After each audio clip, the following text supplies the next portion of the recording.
In news around the world, Russians are attacking civilians in residential neighborhoods on day 6 of their invasion of Ukraine.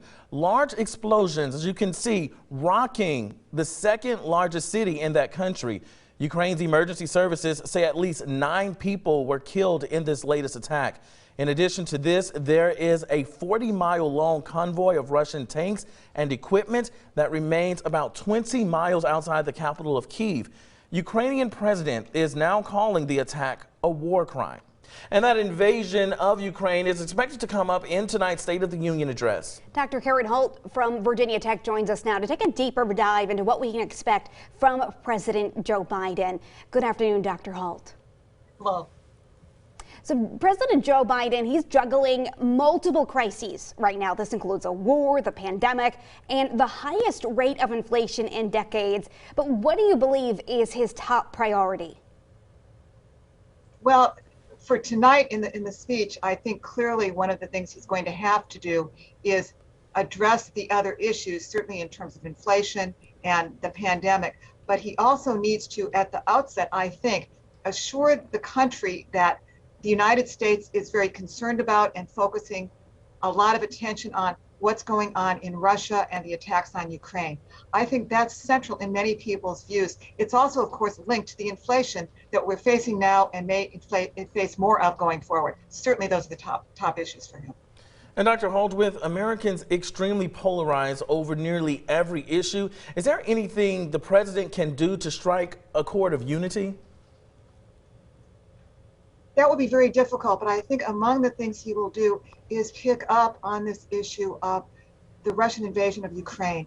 That underscores what he's been saying all along, is that there is a clear choice to be made between autocracy and democracy.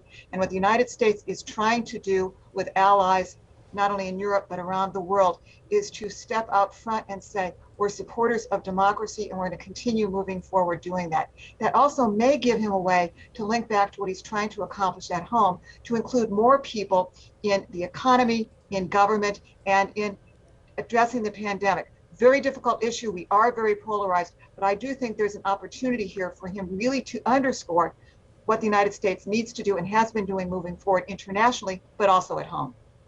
And do you think President Biden is facing more of a PR battle? I mean, with a 43% rating approval, I assume he's going to have to focus on some kind of successes to help give him a boost.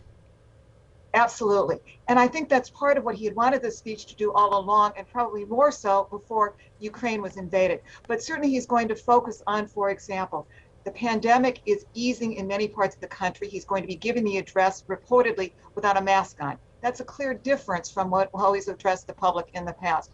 More than that, he's going to point to the successful infrastructure bill that was passed by Congress last spring, and the money is now rolling out around the country. So he's going to underscore those successes and then tell people the best is yet to come if we can pull together and continue to work hard. Now, Dr. Holt, revisiting Ukraine right now, I know you mentioned the president will more than likely focus on some of his wins, but do you think that this war in Ukraine will shift the president's focus for his address tonight, and as well as his agenda? Certainly for the address tonight. They work on these State of the Union addresses for months ahead of time. Pretty clearly, all of the work that went into the address, mostly on domestic policy, has been set aside. I think a key focus of the address tonight is going to be on what's going on in Russia and Ukraine, and then linked to that, inflation concerns and what's likely to happen with energy prices. And Dr. Holt, there is this convoy also headed towards D.C. right now. They have the gates coming up. I mean, what do you think that kind of says about, the state of the union in a way right now? Well, what it does say is, as we've said earlier, it's very polarized. Presumably what the president is going to try to do is, on the one hand, acknowledge that, and on the other hand, emphasize all the things that Americans have in common. And that can be linked back then to united as a country against what can be seen as a global threat. It's a very difficult navigation, however, for the president, because a whole range of people do not agree with him on a range of issues as well. Dr. Karen Holt, political science professor at Virginia Tech, thanks so much for speaking with us today. Of course. Thank you.